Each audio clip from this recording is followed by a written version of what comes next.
Warning, the following episode contains spoilers. And be sure to follow our podcast on these available platforms. What's up, guys? Welcome to the Knockturnal Movie Club. I am your host, OJ Williams. I'm joined by my fellow Steam co-hosts, Josh Govin and Jake King. What's going on?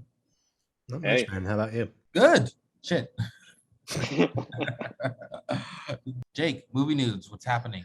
Okay, so this week has been a relatively light week compared to last week. Week so many times in one sentence. But, of course, the news last week was the trailer drop for Avatar: The Way of Water. We have a couple of new announcements this week in regards to Marvel. She-Hulk finally got a release date, it looks like. Yes. Yay. And let's see. It is going to be released. She-Hulk will premiere on Wednesday, August 17th. Nice. I'm super excited for She-Hulk. She-Hulk in the comics is so popular. She's such a big deal in comic books. She's like more than I say Wanda and Captain Marvel. She-Hulk was like such a popular character, especially in like the 90s and like in the early 2000s. So I'm super excited. I don't know if she could be equally as popular in the MCU, but if she has anything like her comic book run, I think She-Hulk is going to be a big deal. Yeah. I'm hoping that a big audience. Yeah, I'm hoping that I love Dan Slott's run of She-Hulk, where it's very much like superhero legal drama. Yeah. Like literally one of my favorite storylines in it is, if I'm remembering correctly, like someone is accused of murder, but it's because he looked into the future and saw the person he killed was going to kill him and is therefore arguing self-defense. Like whether precognition could be used as a legal argument for self-defense. I really hope this series is in that format where I guess like Law and Order, but with superheroes.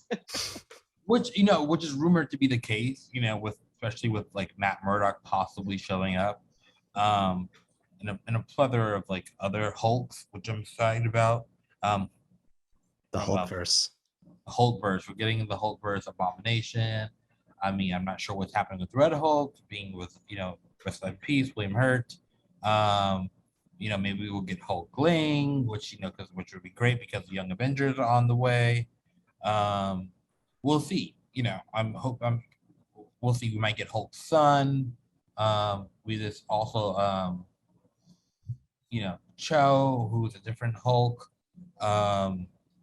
So we'll see. There's many Hulks to be seen. There's many Hulks in the Marvel lore. So I'm excited to dive into more Hulkverse. But I'm super excited for She-Hulk because She-Hulk can really be a strong person on the board. I will say, I hope they don't. My only concern, I would say, is I hope that they don't get so wrapped up in the Hulkverse that they don't let She-Hulk stand on her own. Because like some of her best stories are pretty independent of like Bruce Banner and all Hulk stuff. Like she's very much a compelling character just in her own right as a lawyer. And at least, definitely over time. Did they say whether this She-Hulk is it going to be an ongoing series or a mini series? Like, how is that supposed to look? Well, Marvel, they never announced if a series is going to be an ongoing series. Right. But more than likely, She-Hulk will probably level up to the movies. The only part I get nervous about is She-Hulk will probably be very CGI heavy, so I'm not sure how much She-Hulk we're going to get versus like Jennifer, as a lawyer. So we'll see. I have a feeling, based off what we just happened with Moon Knight, where we didn't get too much CGI at all. We barely got any Moon Knight, so I'm not sure how much She-Hulk we're going to get in this show. At the very least, for this first season, I hope they just keep the focus on She-Hulk and not get too lost in the Hulk mythos, because I think that'll be a good way to get audiences acclimated with her character, get to give her own arc, present her own challenges. One of the fun things about Moon Knight was how much his conflict was independent of the rest of the Marvel Cinematic Universe. I hope they do the same thing for She-Hulk.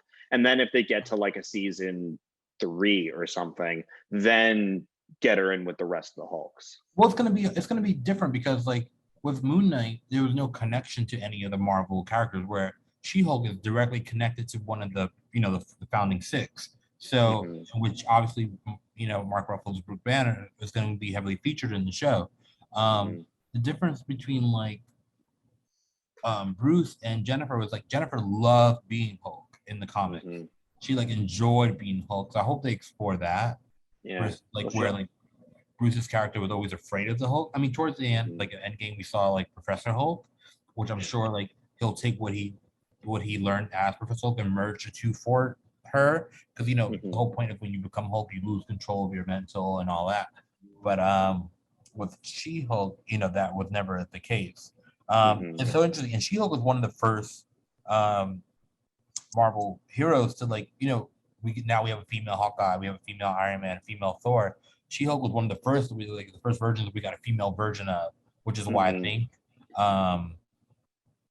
and because she was so successful as a character, I think that's where they were like, oh, let's get a female version of every other hero, and it was not as successful as that, but but she's one of the few versions of that it stands alone. When she stands alone, that has her own mythos, and it's like it works.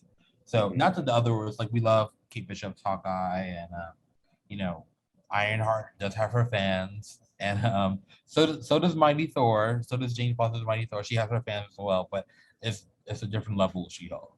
Yeah, I mean She-Hulk. Also I don't know what it was like at the time. I feel like nowadays people complain a lot more about when you switch the genders of characters. You have legacy heroes that are diverse. Right. And when She-Hulk came out, I guess maybe you guys would know more than me. It didn't seem like anyone really cared as much. Did they? I think that had more to do with like Tatiana Maslany. I'm probably saying that wrong. I think because she's not like a buzz name actress. And no one saw that coming, I think. And with the Hulk mythos, and because of like the whole rights to Universal, I think the MCU had kind of given up on getting any kind of solo Hulk material. So it was kind of like, oh, really? We're doing She-Hulk? Like, how the hell that happened? So I think, and to Kevin Feige's credit, he's done such a good job of taking his B squad and making them the A squad. Where like the A squad, where like what She-Hulk was a part of, I think, especially in the 2000s and in 90s, late 90s, early 2000s, the X-Men, She-Hulk, Spider-Man, they were all A squad, making the most money at Marvel. And as we all know the story, Marvel sold all those rights to those characters, including She-Hulk with Universal and X-Men and Spider-Man, and so they had only left their B squad to to promote. So I think he's done such a good job with making the B squad the new A. I think She-Hulk has kind of got a little lost in the sauce in the recent years. But but still, if you check out some of her recent comments, they're all been really good and solid. I think for me, when I saw the trailer for She-Hulk, when she said the line, "Don't get me angry, you won't like me when I'm angry," I thought that was a little bit of a weak line reading. So that kind of lowered my expectations for the show, just because I'm like, is this just going to be callbacks? The thing is, She-Hulk is such a different character from Bruce Banner. It's hard to really even do callbacks. Like, even if they were to just make it all callbacks, that would obviously be bad. But one of the beauties about She-Hulk is she's so different from Bruce Banner. She's a lot more confident. She's a lot more forward. Like OJ said, she actually enjoys being She-Hulk from the very beginning. Like, that's part of the real fun for her. Because I feel like one of the cliches in a lot of superhero comics and TV shows that I really hate is when the lead discovers they have powers for the first time, and they're always like go all emo and be like, I'm a freak, no one will love me, I'm so different, I can't relate. But She-Hulk is just like, I have powers? That's awesome. Oh, yeah. Like, yes, I'm strong. They should do it like Emo Peter in Spider-Man 3. They go emo in a completely different way. Exactly. Like, she's basically Emo Peter from Spider-Man 3 the entire time. Now, see, shouldn't Sam Raimi be directing She-Hulk then? She'd be really good. He'd actually be really good at that. He would. You're joking, but he'd be awesome at it. No, there's a little bit of truth to what I'm saying. I think that brand of comedy actually would work on She-Hulk. I'm not gonna think about it more. It would. She is, her comedy is very cartoony, and there's a fair bit of fourth wall breaking in her comics. She did the fourth wall breaking before Deadpool did. That's She worth did, and acknowledging. I heard we're getting that on the show. Good. Yeah. Yeah, like we got to give her cred. Like Deadpool may be good at it, but he was not the first superhero to do the fourth wall breaking. You got to give She-Hulk that cred. She-Hulk, that's what I'm saying. She-Hulk has such a deep mythos. Like she has a deep like bench of like legacy characters and her own villains, and like She-Hulk is like a standalone version of like a female version of the hero. Like she's her own person, I believe. Yeah. She's like the type of superhero that will be in the middle of a fight with another supervillain, and then after a while they're both exhausted and just like, you want to grab like Cosmos or something for a bit and take a break, and then they'd be like, yeah, I could use a drink, and that's awesome. Now, see, like that all does sound awesome, and I do hope the show at least retains that. Same. Because the MCU, they can only let their characters go a certain way unless some specific director is directing it. This is also a show, so there's more room for like interpretation. There's more room to like fill with story and to be more creative. But yeah, look at Moon Knight. They had plenty of room, and then they just went back to their same old tropes. Right, that's the part I'm nervous about. I'm like hopefully it's not like a Moon Knight situation where I do like Moon Knight. I do like Moon Knight, but it has its problems. Yeah, which I'm pretty sure like it's a guarantee She-Hulk might have that too. Oh yeah, we'll see. Will we get a slam dunk? I don't know. Middling expectations just going in. Yeah, especially with knowing how heavy the CGI needs to be for She-Hulk. My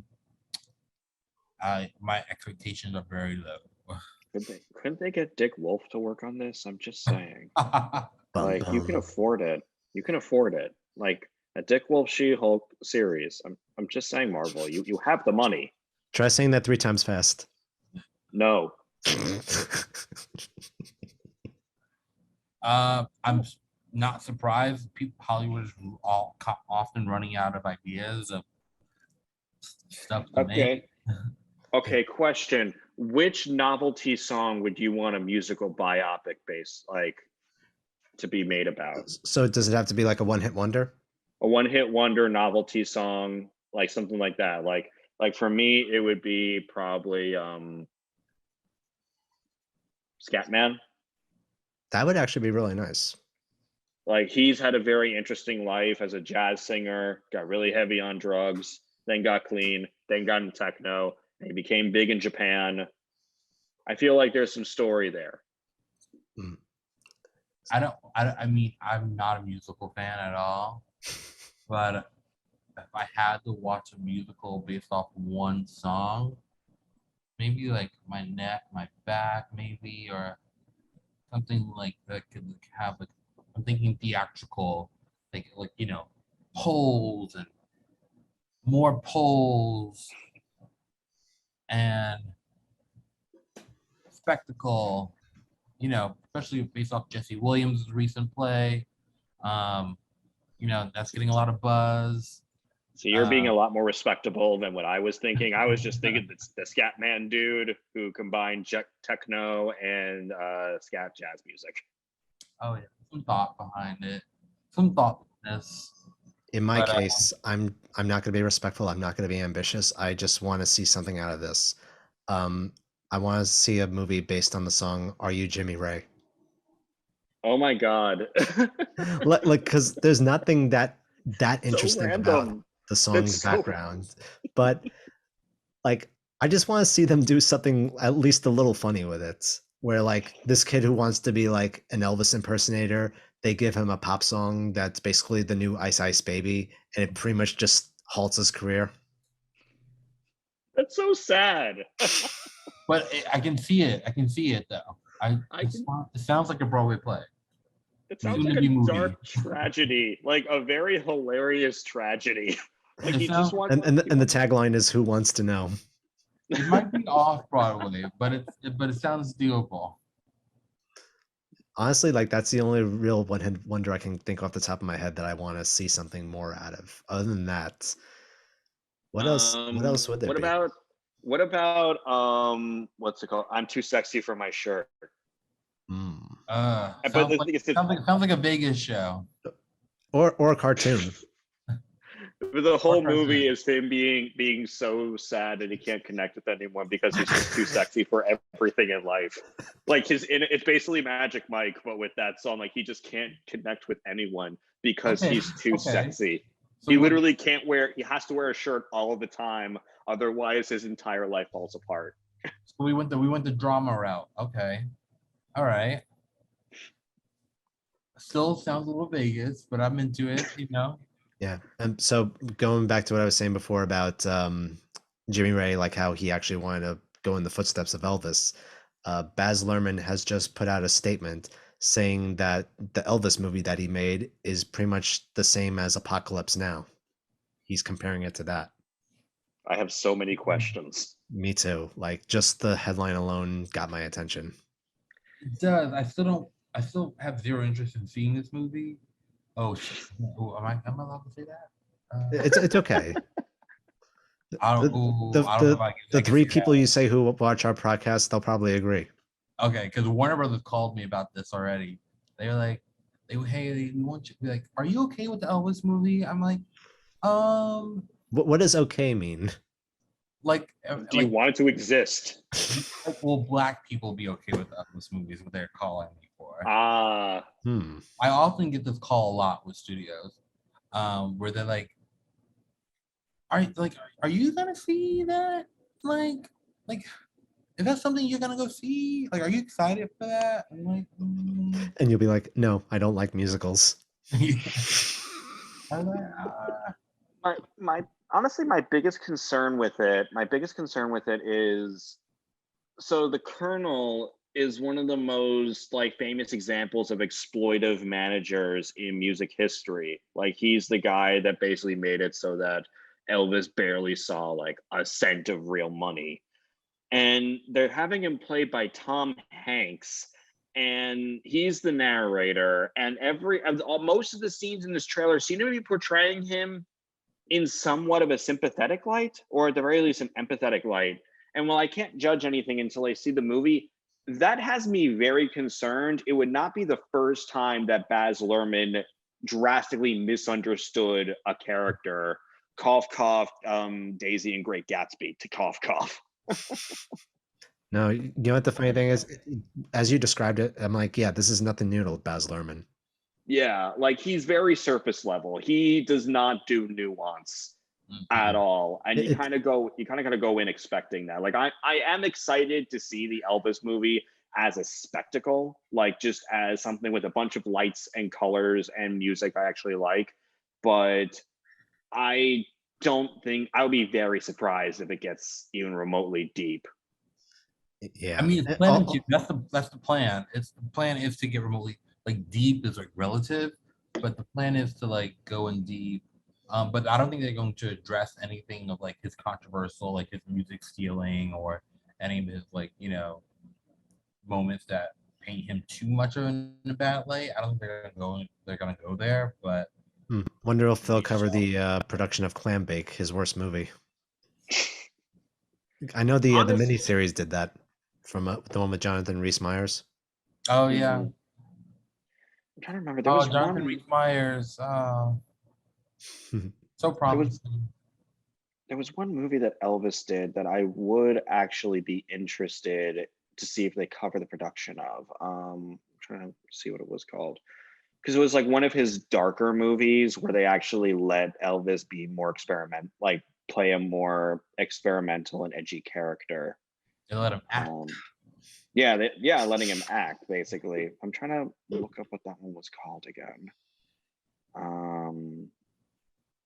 Yeah, I don't know. I probably will not be seeing Elvis, but here it is. Here it was. It was a movie. It was called King Creole. He made it with Michael Kurtz, who was the director of like Casablanca, Mildred Pierce, and it was considered like one of his more ambitious films, where he played a much more edgy, darker, loner character, and it was one that well, it's not. I'm not saying it's like high. It's like not the greatest film in the world, but it's what Elvis, from whatever I considered his favorite movie that he made, because he actually got to step out of his like boy toy image that the Colonel was kind of forcing him to sort of maintain throughout his entire life.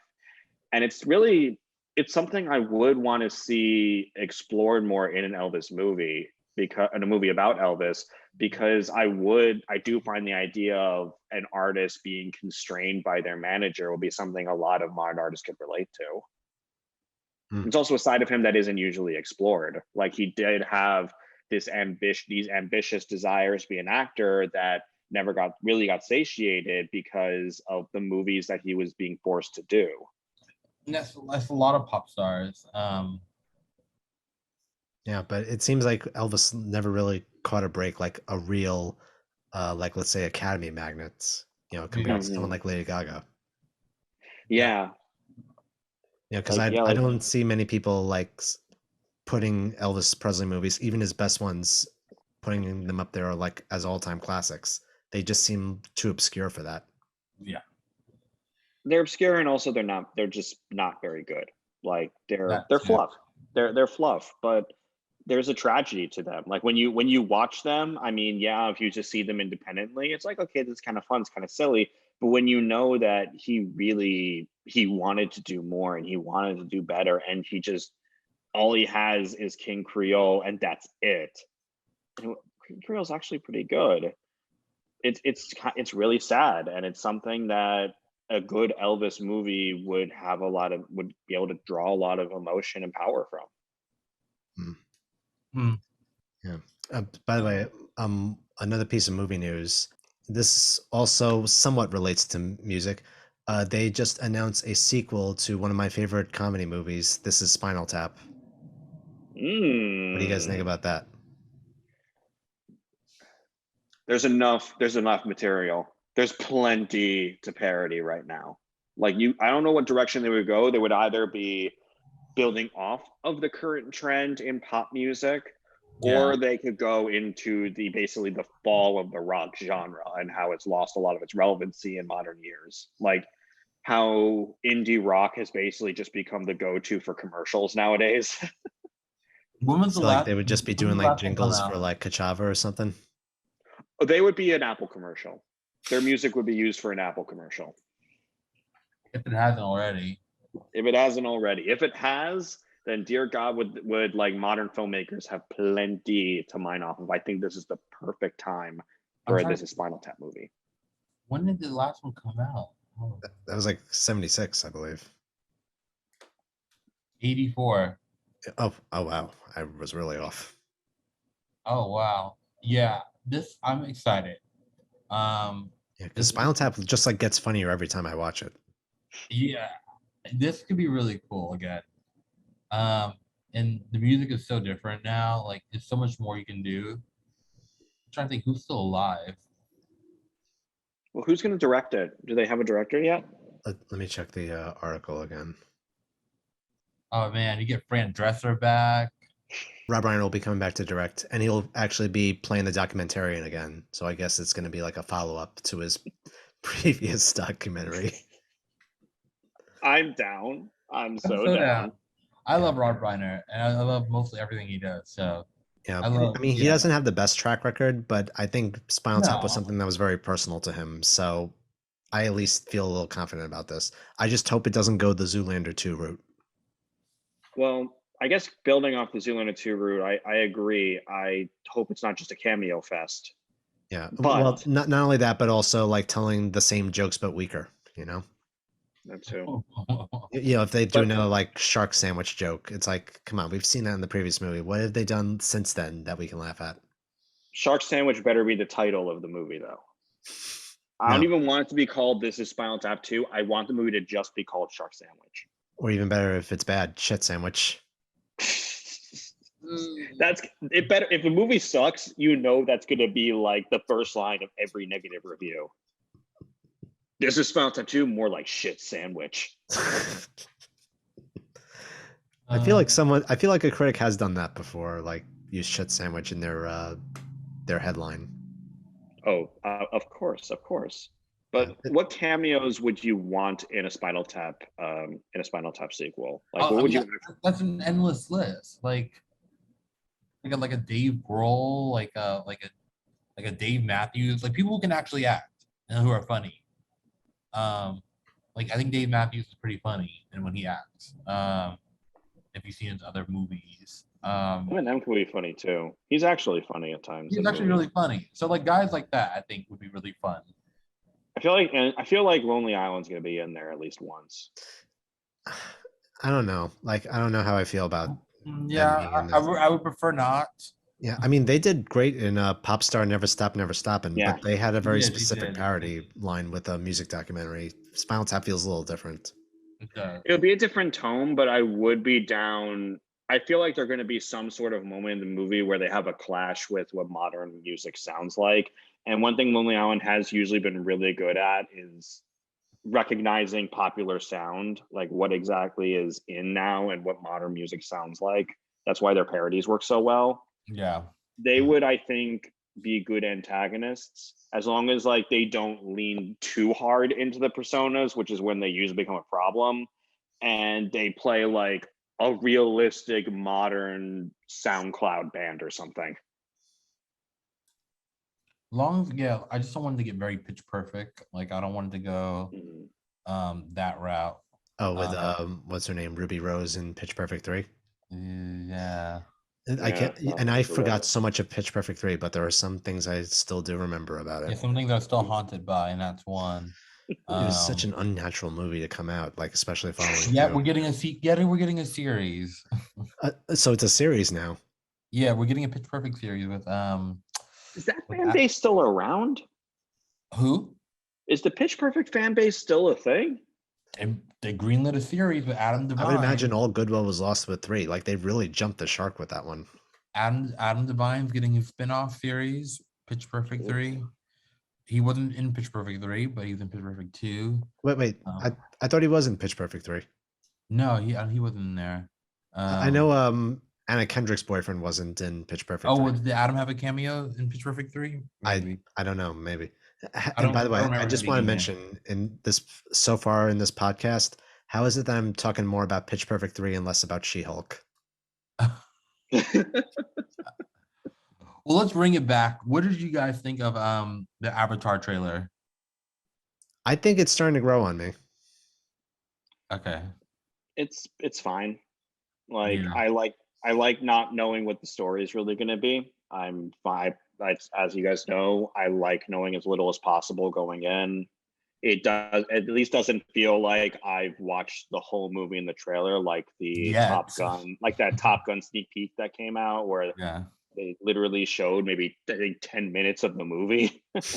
Like Which Avatar, is normal these days.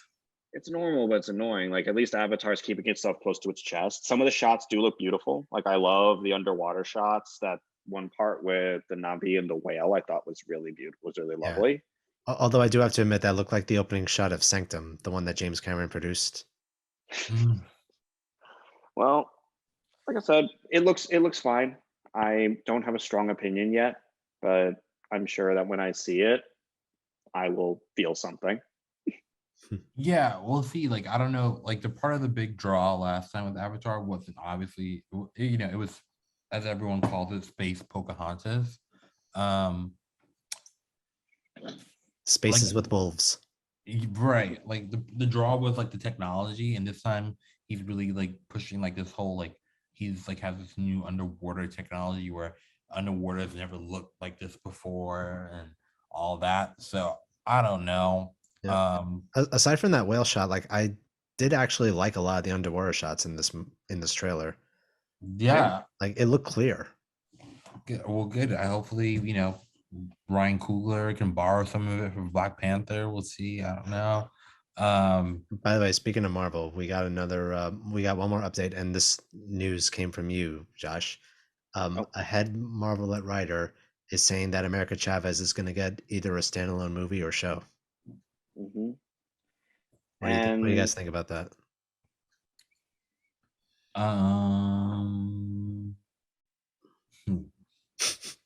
I I see it as a good opportunity to build something up because America Chavez, as much as like I said, I enjoyed Doctor Strange a lot. America Chavez was pretty boring. Like she was pretty one note, didn't have a lot of the attitude and personality that the comics did. So I do see this as a really good opportunity for a director or showrunner to build up her personality, like literally sculpt something from the ground up. And I welcome that. Like, I mean, that's always the concern with with like this huge continuity that Marvel has, where you have these dramatic shifts in character from like director to director, or dramatic shifts in tone from director to director. You're kind of working with a blank slate now. So so a good director or showrunner can really make something out of this. And I think it's a golden opportunity. Yeah. My only issue with that is that even though we do start off with a clear blank slate and that there's places you can take a character, they usually don't when the show actually comes out, or movie, let's say. Because I mean, this is not the best comparison, but Venom: Let There Be Carnage. Like you would think that they could go a little darker in the sequel. They could actually explore more about Eddie Brock and Venom and their connection, but they didn't. So, given that this is the MCU, like one of the most safest cinematic universes ever, who knows how far they're actually going to go ahead with this. Well, I mean, I'm always excited for more Marvel content. We welcome it, especially as comic book nerds. We love it. Like with anything, if it's good, then yeah, I'm all about it. It just let's hope it's good. Let's hope it works. If this is indeed true, and not like a very off idea, something they would announce. I just hope it does the character justice, because all the good things about the character were lost, like Josh mentioned, were lost in the movie from the comics. And also, I mean, Marvel, when they've expanded on their like secondary characters, it's usually been successful. I mean, whether it was Falcon or Scarlet Witch or Yeah. Vision or even our Hawkeye, like most of the time when characters start off as maybe not to the level of blank slate as America Chavez, but start off as kind of small and they do give them focus, it tends to work out. I agree. They do have a stronger track record of it versus the Venom movies, which I do love to death, but for different reasons. I think that there's real potential, but I guess I can ask you guys, like, let's just work under a movie because it's easier to talk about as a movie. What director would you trust with the material? For America Chavez? Yeah, for an America Chavez movie, what director would you trust with the material? Good question. Um, Is this so?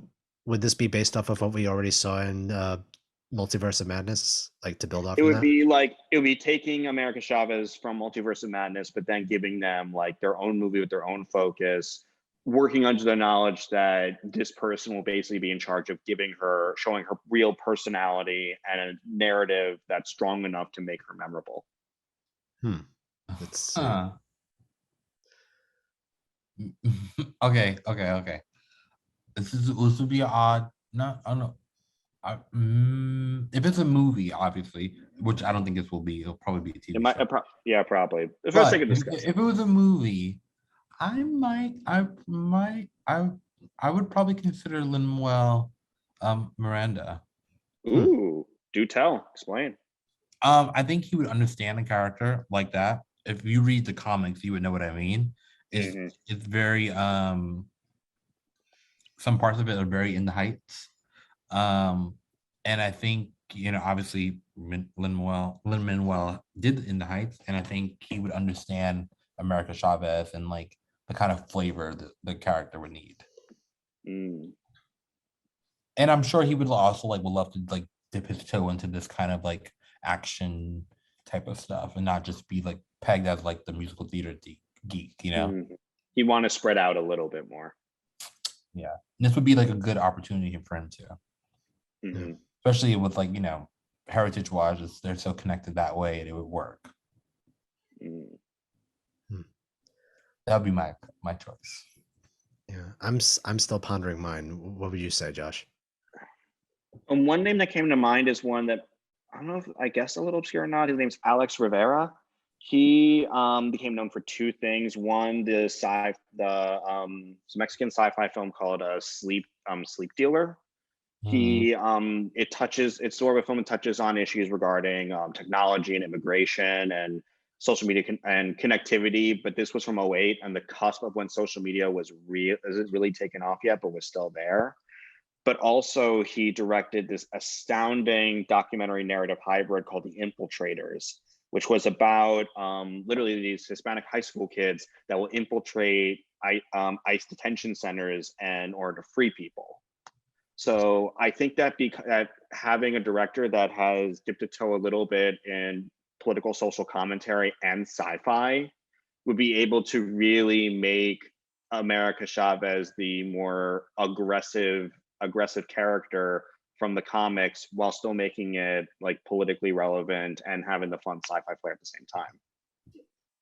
Plus, Marvel likes to sort of dip their toe with the indie filmmakers once in a while, and I think that might be another one that they can pick up. I know, not even once in a while. I think Marvel mainly dips their toe with indie filmmakers. They like filmmakers they can mold and control.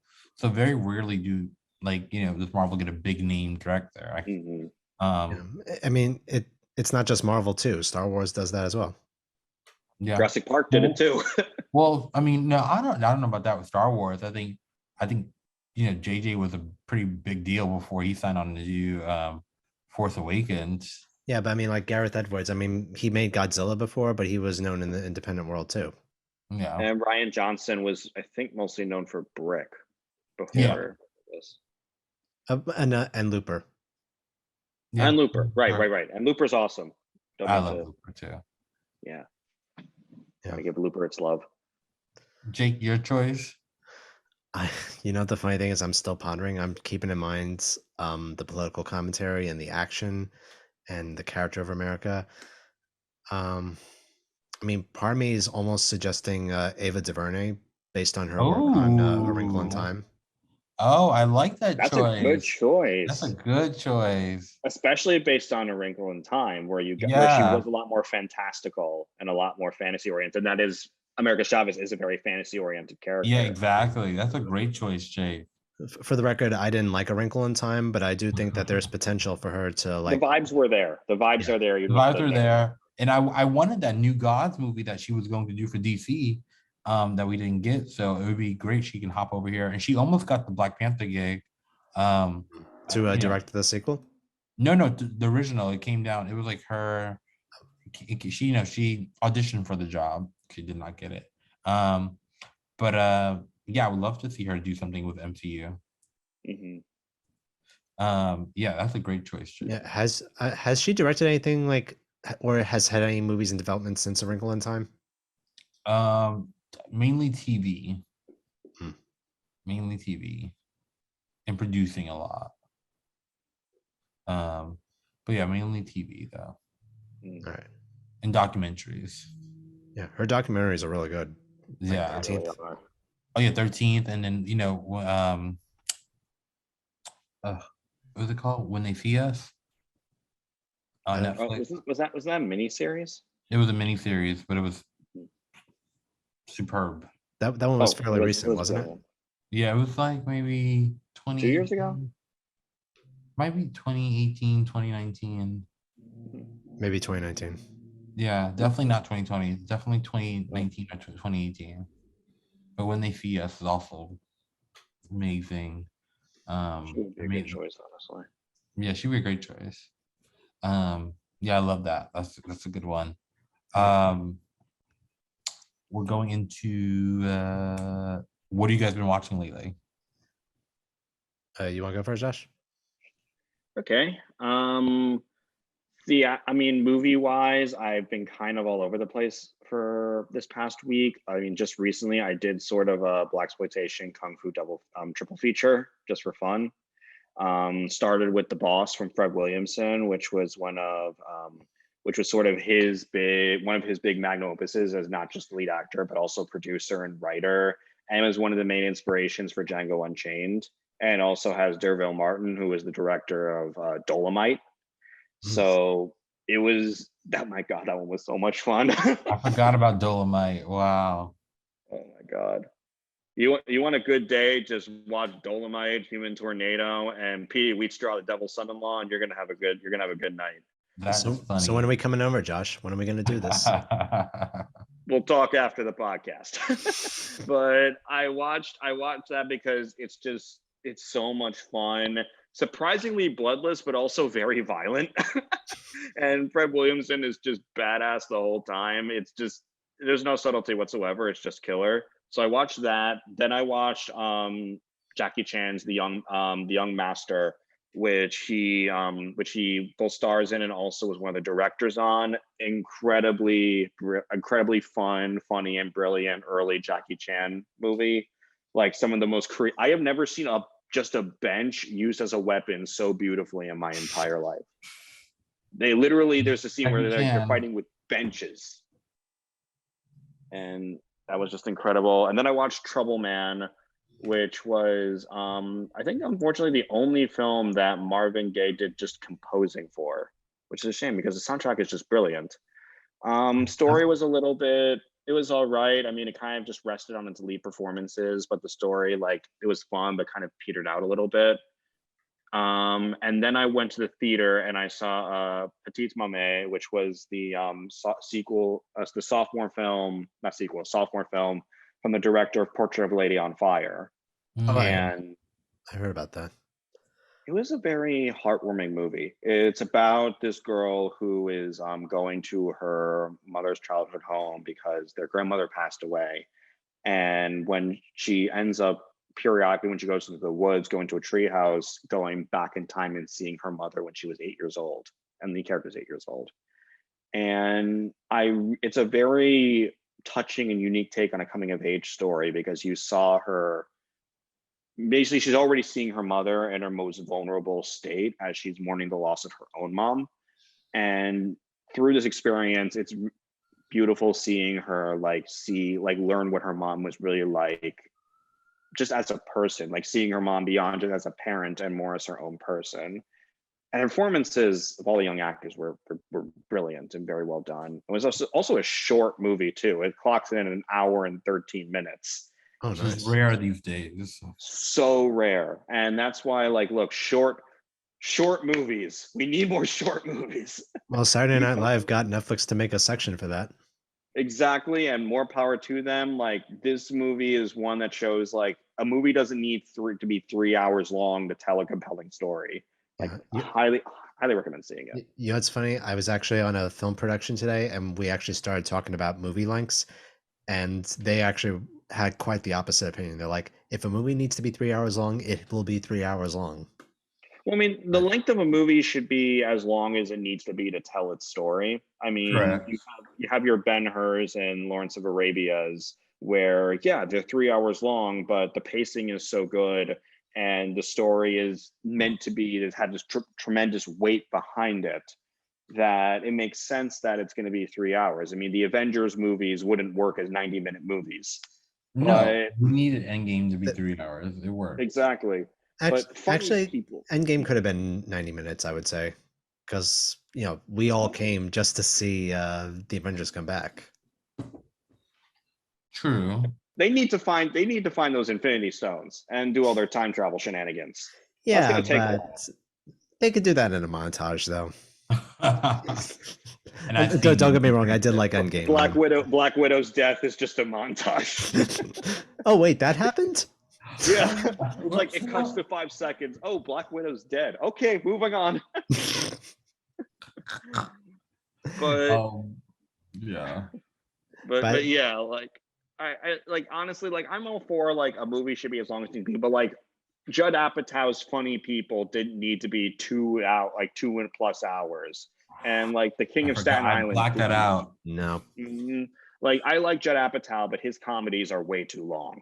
I forgot, in the Saturday Night Live sketch, did Pete Davidson reference the fact that his movie was almost 3 hours long? I don't remember. I feel like they must have. I hope they did, because I mean, look, Pete Davidson was great in King of Staten Island. It did not need to be like 2+ hours long. I think it was like the pandemic cut. Like, oh, let's give them as much content as we need. It's like, let's make it long. Yeah, you guys got the time. Yeah, no one's seen anything. We'll We call know it the exactly. pandemic cut.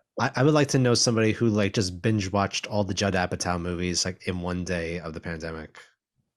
I don't think you could have one day. Yeah, Maybe 'cause maybe it's so two. long. But I actually wanted to mention too with Petite Mamey. I didn't see the movie, but I was at the Angelica Film Center a couple of weeks ago, and they were having the premiere for it. And there was this stand of people, and they had this stand with people with typewriters who were representing the movie.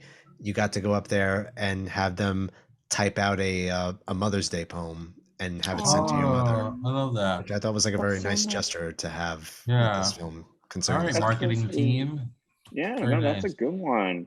But Yeah, yeah, like that's although it took them forever to do mine because I was the first one that they were serving, and they had a hard time getting the typewriter set up. Oh god. And yeah, in like, between each sentence, it was like another 5 minutes. Oh my gosh. and if you make one spelling error, You're right, then it's done. I wasn't aware how much room I had on the postcard itself, so I was trying to keep it short and sweet. you know what? Naturally The so. effort is appreciated. The effort is appreciated. Yeah. Oh, and my mother appreciated it very much. She actually, it was a nice surprise for her. Oh my god, Jake, what are you watching on TV? Or what movies? What are you watching? Well, here's the thing, like at this point in each year, it gets a little tricky for me because one of the things I do on the side is I work at this film festival called the Art of Brooklyn Film Festival, Oh, where we here you go. spotlight. Plug alert. Cue the Yeah. graphic. Here we go. Here's the graphic right over here. This is the poster for our current year. What we basically do is we spotlight Brooklyn filmmakers and artists with their films like documentaries, experimental pieces. So I'm the tech director, and so I'm in charge of putting them on uh, our streaming site, Eventive, and then also preparing the screeners. So that means having to rewatch these movies I already watched and judged before to see for technical glitches. So I haven't really had the time to watch anything for myself. Although a couple days ago, I was downloading the films and I thought like, okay, I need something to pass the time. So in the corner of my screen, I was watching the movie Quiz Show from 1994, the one directed by Robert Redford. Nice. Yes. Nice. And you know what the funny thing is, like, it's such a great movie, and a lot of people seem to agree with it, and they have definitely heard of the movie, but nobody talks about it. Like, no one puts it in that same conversation you have with movies like The Godfather or Apocalypse Now. I feel like it deserves to be there because I feel like the story is very solid, the production design is remarkable, all the casting, all the acting is fantastic, and the writing. Like, this is one of the best screenplays I've ever seen put to film. Mm. Yeah, it's one of those films that despite having a killer cast and like his, I think Ray Fiennes, John Turturro, Hank Azaria. Yeah, I love that Hank Azaria was in this too, you know? You want to And see a movie? and Martin Martin Scorsese and Hank Scorsese. Azaria. But and it did make its money back too. So it is strange that like no one really talks about it anymore. Yeah, and it got a lot of Oscar nominations too. It did. I mean, I think it's hard because it's not something super it didn't have like a cultural impact. It was about a cultural impact. It was about a cultural impact. how we ended up viewing education and how we tended to favor entertainment more. I think it was a little ahead of its time, honestly. I think that's why it's not in like the culture digest of why people don't talk about it. I think it was just like because that commentary about like society wasn't like that back then. I think when Quiz Show came out, it wasn't so we didn't have that kind of like a obtuse angle where we can view ourselves. So I think it was too early, but people recognized it back then because they knew it was a good film. But especially with the talent involved, they couldn't ignore it. But I don't think it'll ever get that recognition that it deserves. Well, I will say this. After all the period pieces I've seen over the past, like, let's say decade, where they try to be gritty, dark, and real with how they depict the 50s, it's kind of cool seeing the 50s being portrayed almost nostalgic in this, but like also it still feels like they paid a lot of attention to the detail, like in the announcer's voice when they were announcing Geritol as the sponsor of 21, all the behind the scenes stuff in the television studio, how they interact on talk shows. It's like, I don't know. I just feel like it has so much leadway on a lot of the period pieces we get these days. Oh, well, yeah. I think that for two reasons. I think one, Quiz show came back in the 80s, right? This was wait, what's that? When did Quiz show come out? 94. 94.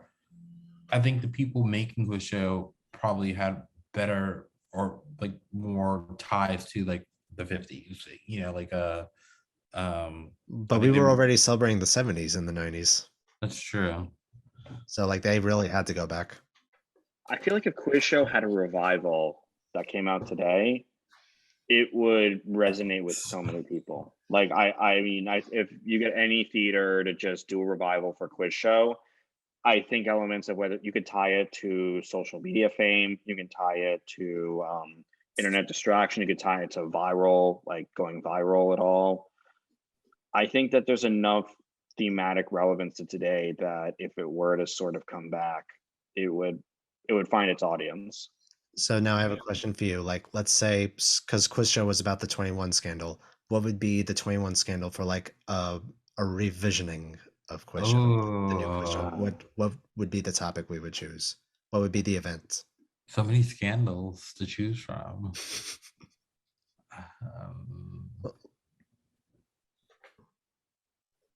Probably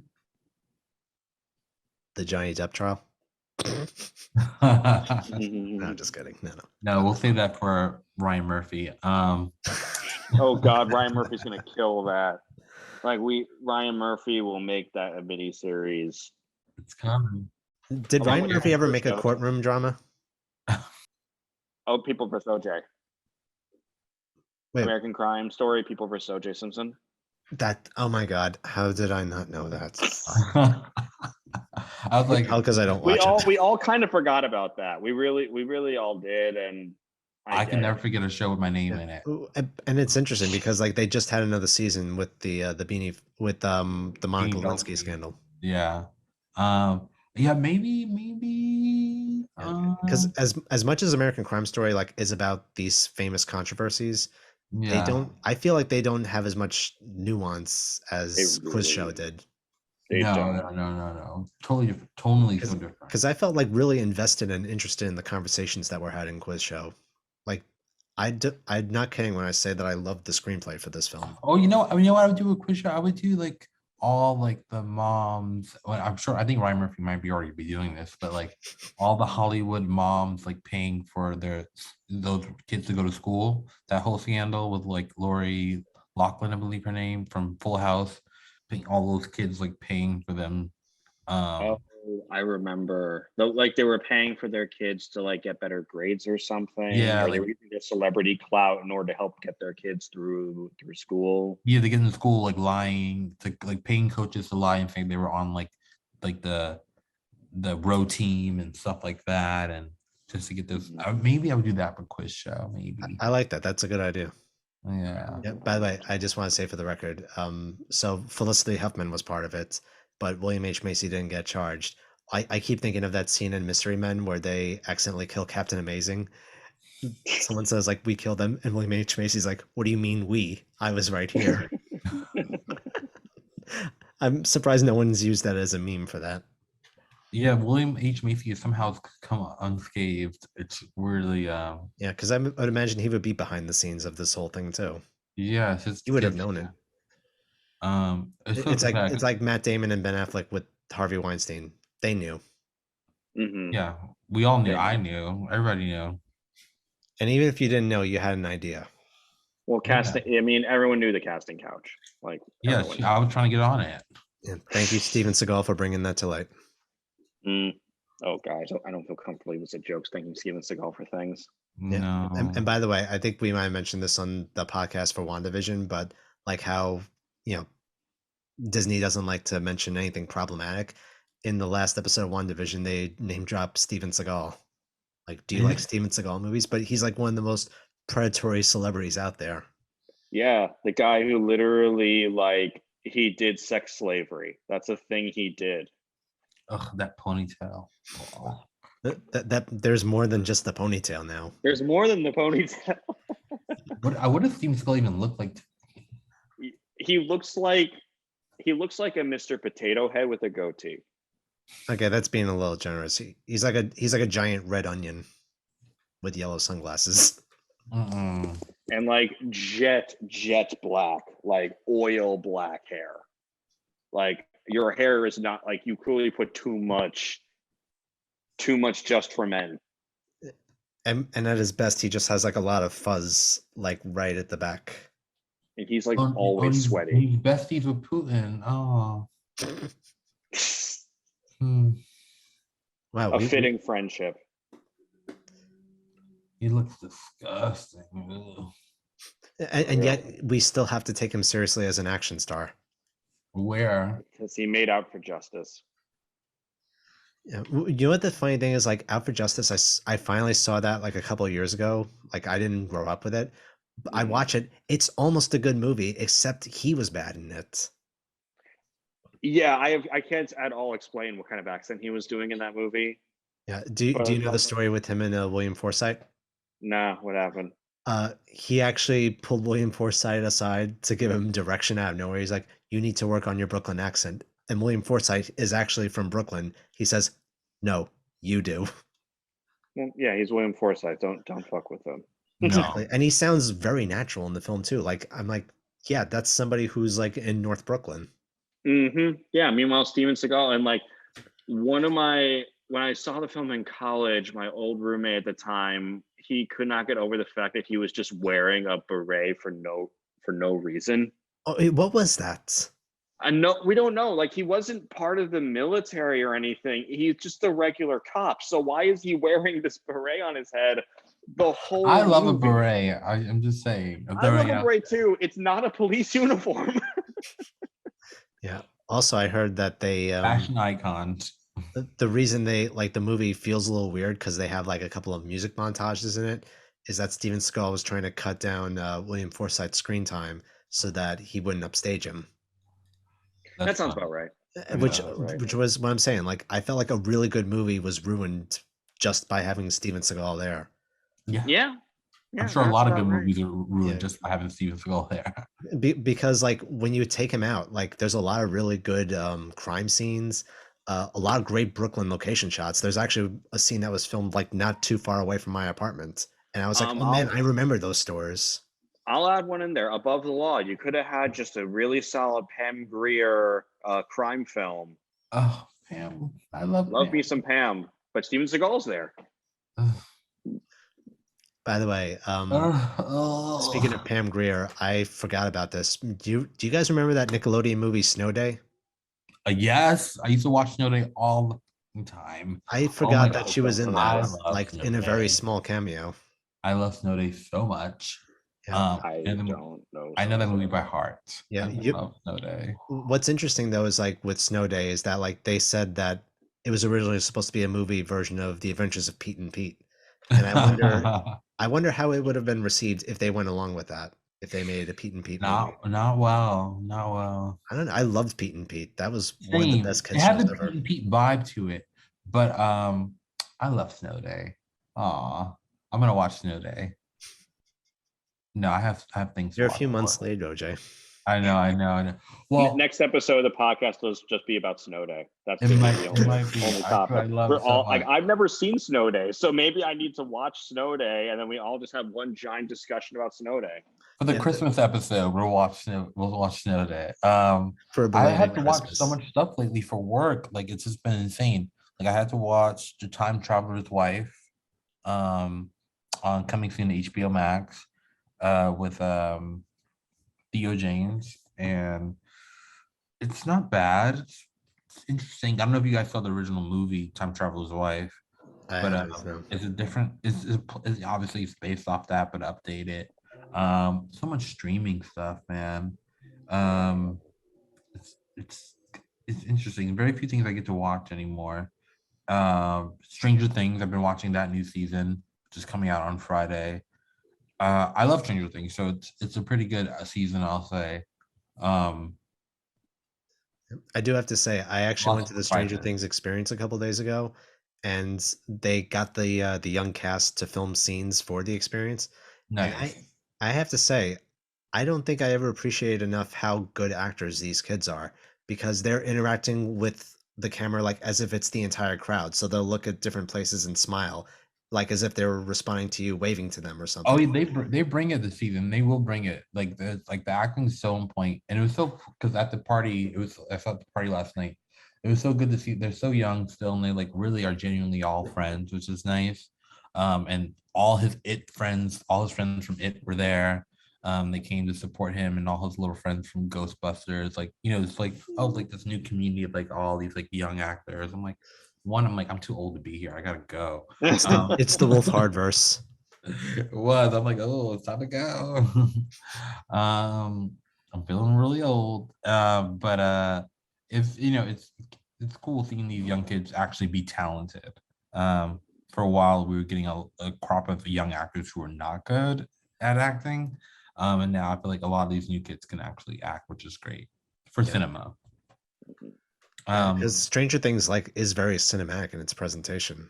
Oh yeah, to a lot of Netflix shows. Oh, totally. And they're the Duffer Brothers are working on Stranger Things, part 5, the final season. It's not a secret, right? So remind me again. So this fourth season. So the fourth season is being split up into 2 parts, but there's also going to be a 5th season. Yeah, there'll be one final 5th season. Because I remember there was a point where they said that the 4th season was going to be the last one. They had plans just to go up to 4. Oh shoot.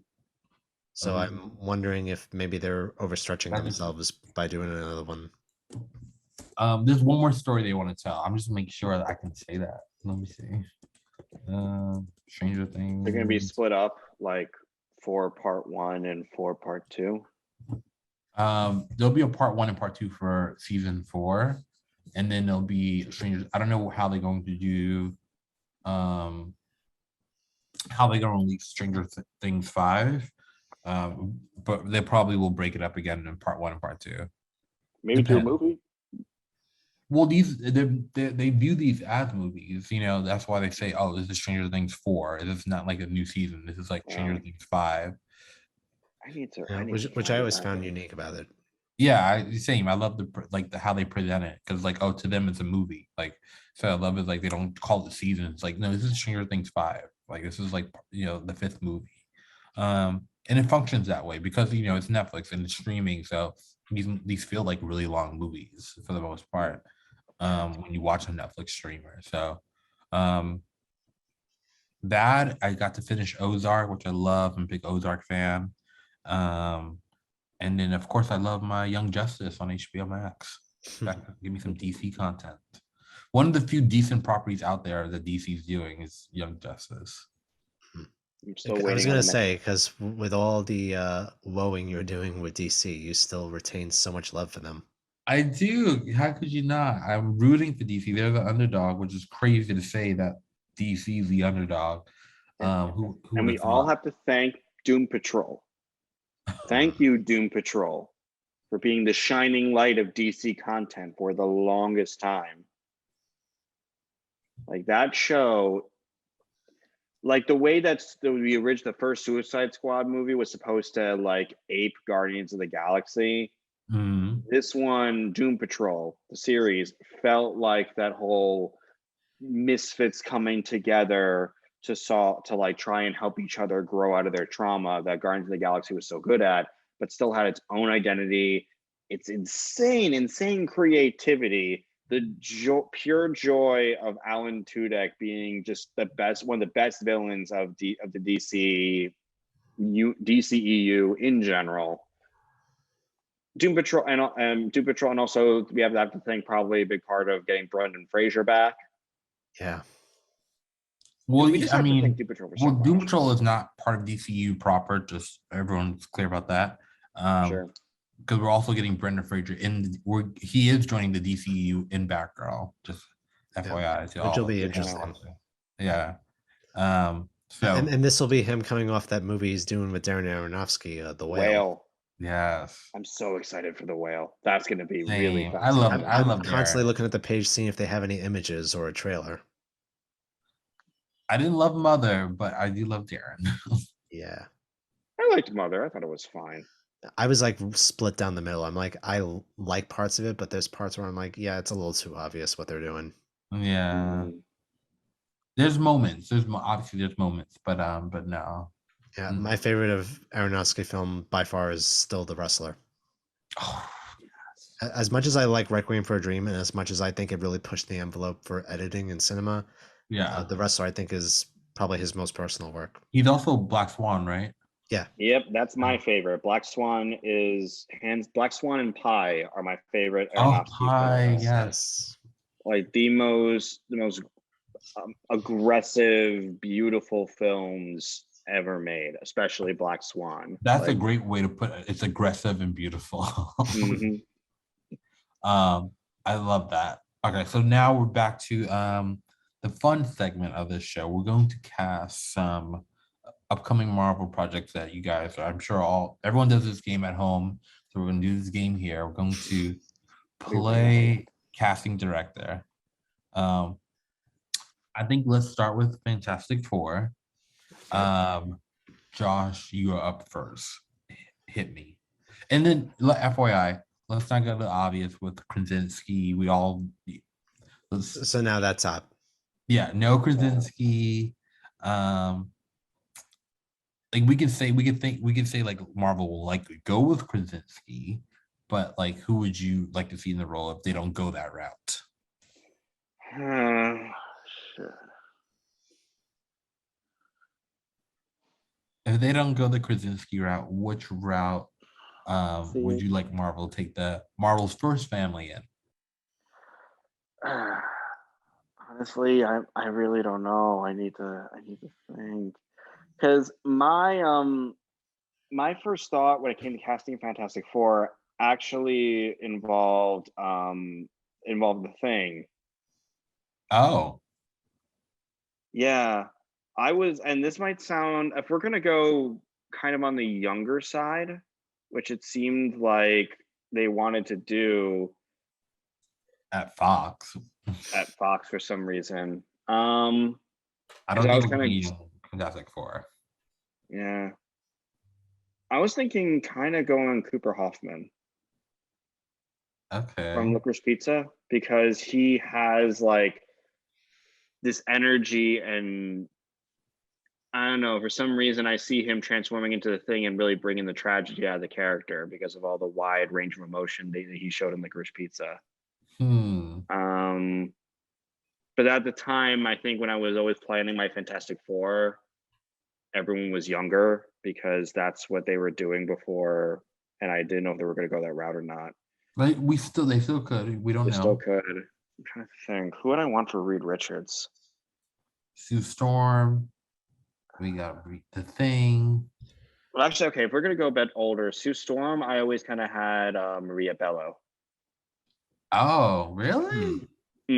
She always presented this whole like someone that could kind of had this aggressive side to her that could combat Reed whenever he got way up his own ass with his science and his ego.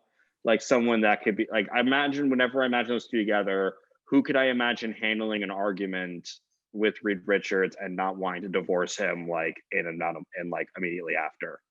Okay. Maria Bello, that is such a choice I did not see coming. Like she just has this competence and strength and aggressiveness about her that I think would make her very like, and also someone that's very worldly, because I always did see the Fantastic Four as very worldly superheroes, like people that have gone on all of these adventures and have had all of these amazing experiences and know their shit very well. And Maria Bello gives off that vibe.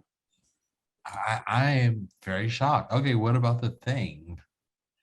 Well, if I'm gonna go older, who would be an older Thing? Because I did love Michael Chiklis as the Thing from the Tim Story movie. He was one of the few elements of that movie that worked.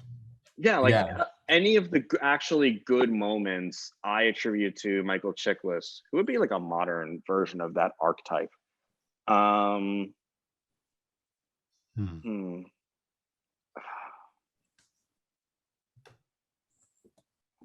don't know.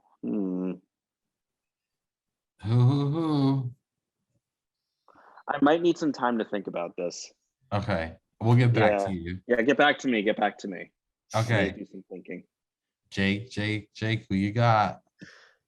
This is a tough one because I'm like going through my whole Rolodex of actors off the top of my head.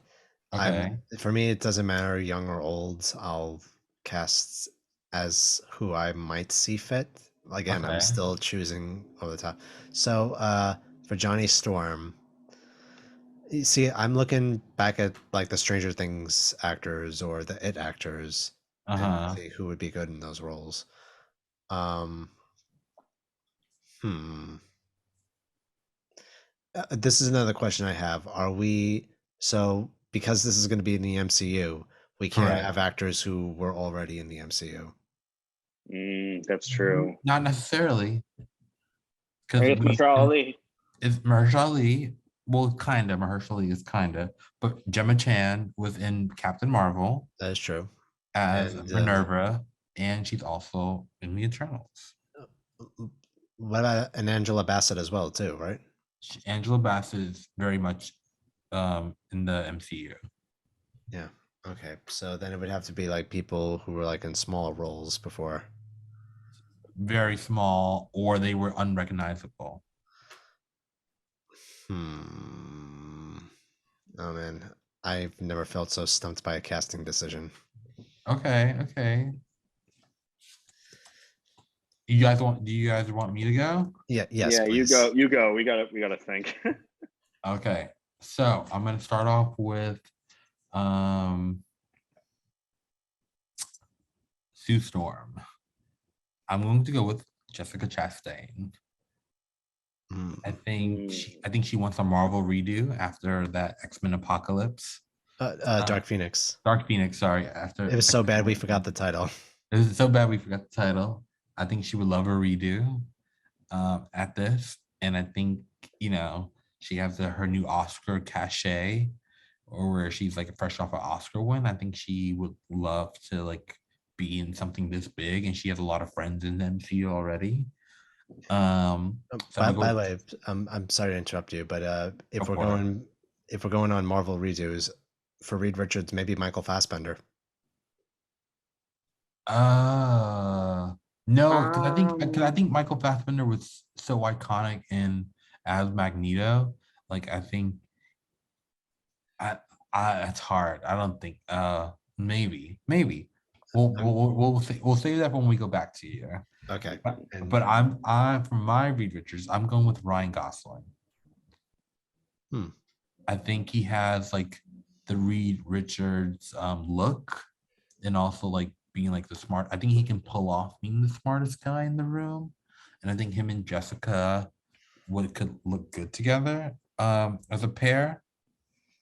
And then mhm. for redos, because this character is unrecognizable, I would call David Harbour up to do the thing, because you won't recognize him, and he would love to be, I'm sure, be back in the MCU because we're not getting any more Red Guardian.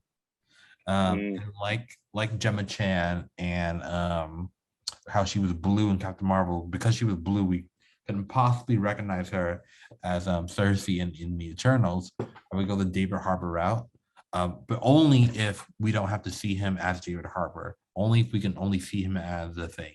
so your movie would be like right after they got their powers. Yeah, correct. I don't need another origin story.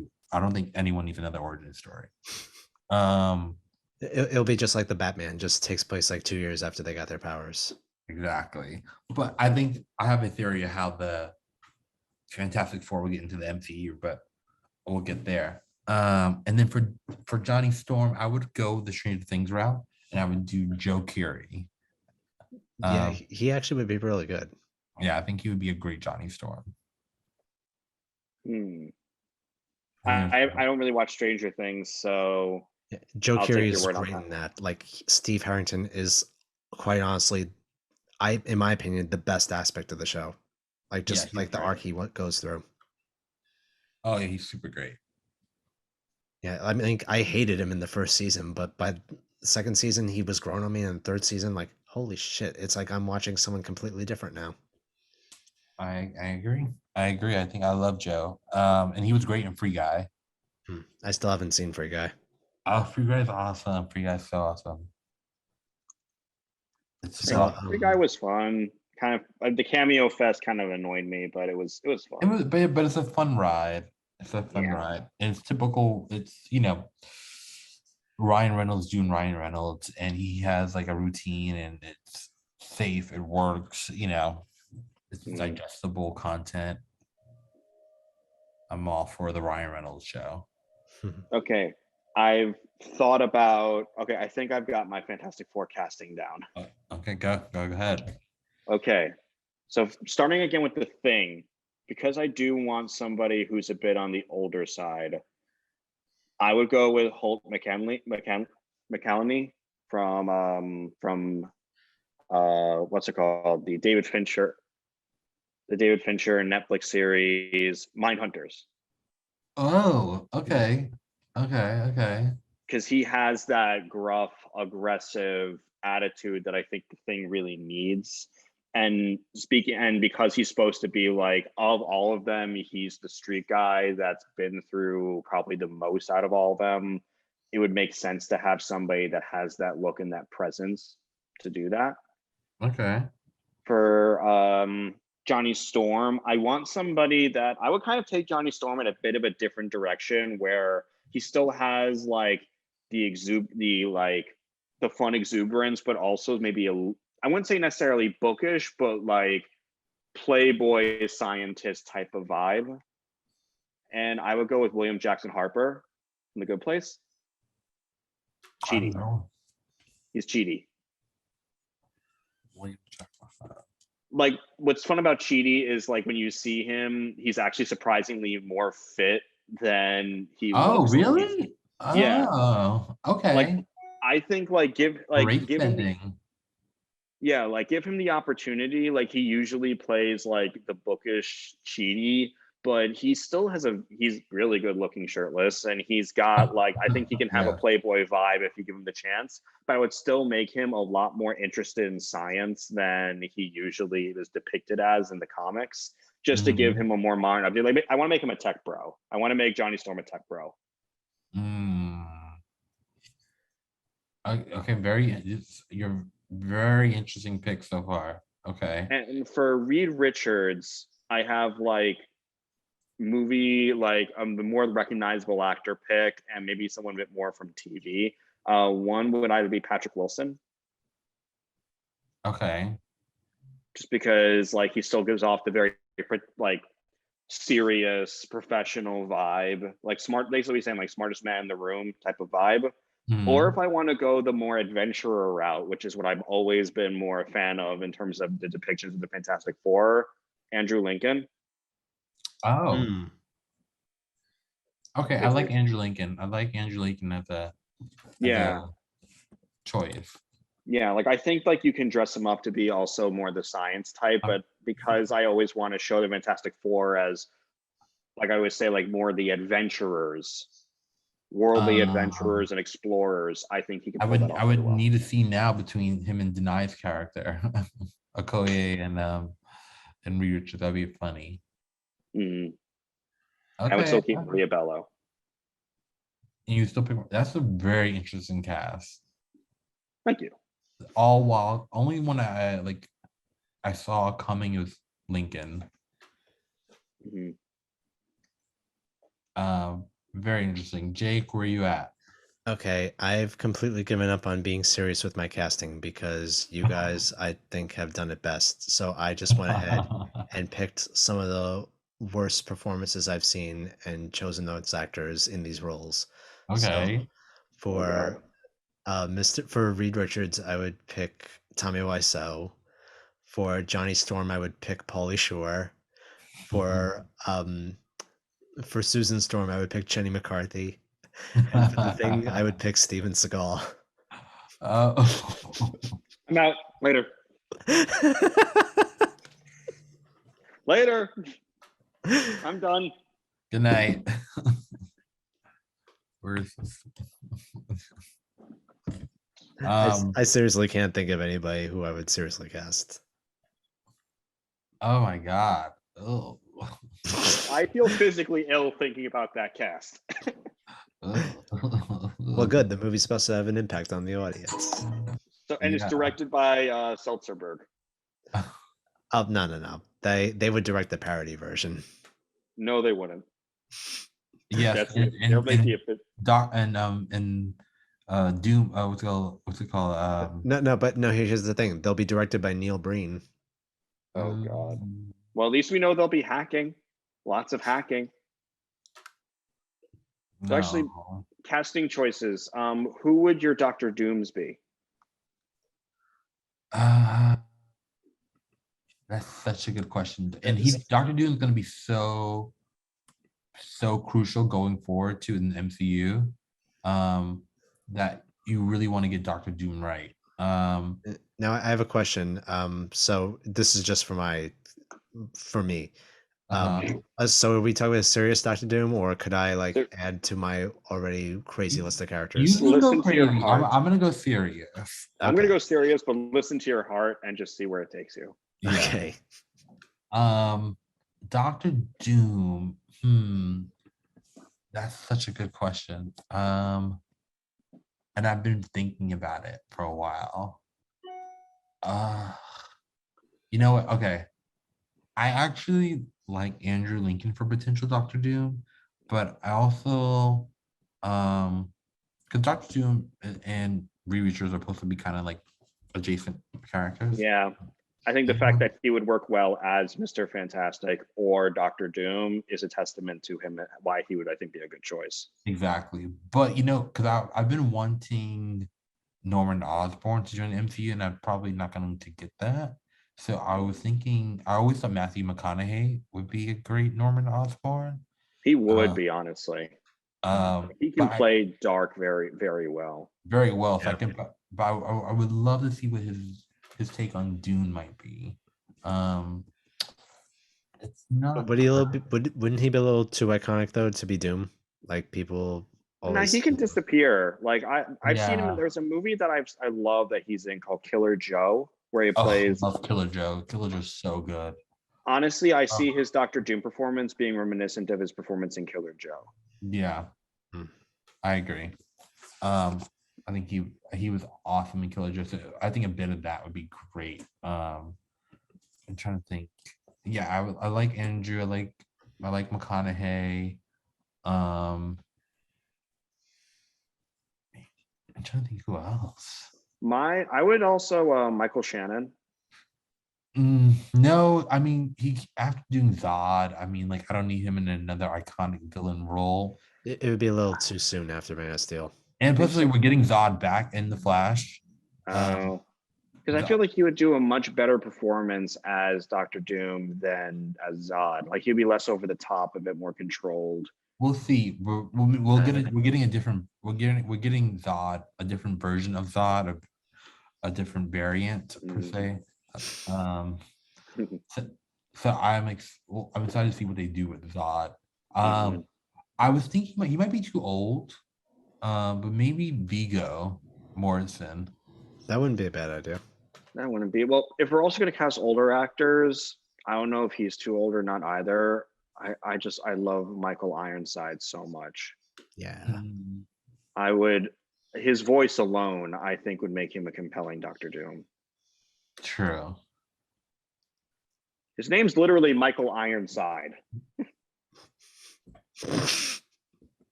Yeah, I'm thinking. Yeah, Wait, there's one other. Eastern European roots, you know.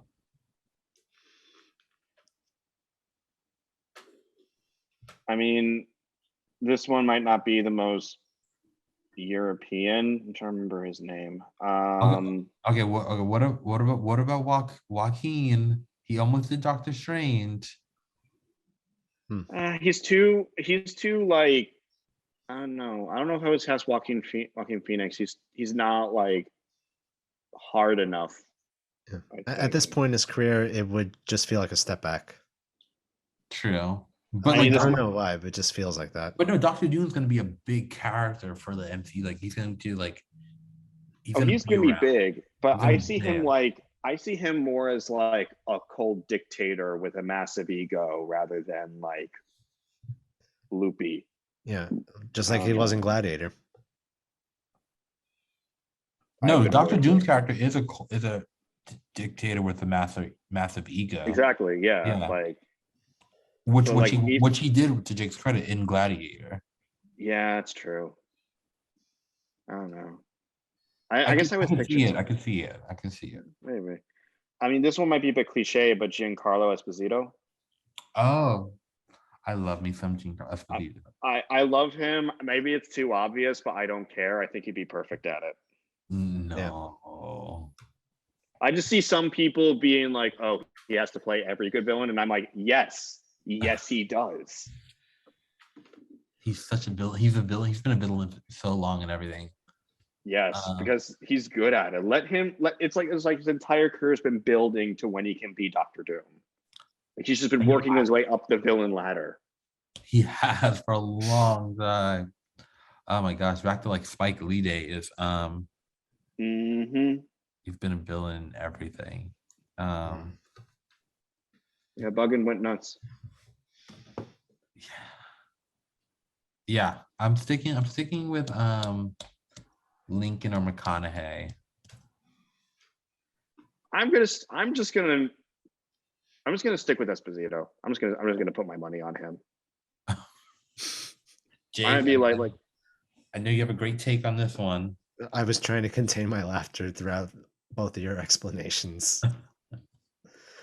In my little askew casting choices for the Fantastic Four, Doctor Doom will be played by Roseanne Barr.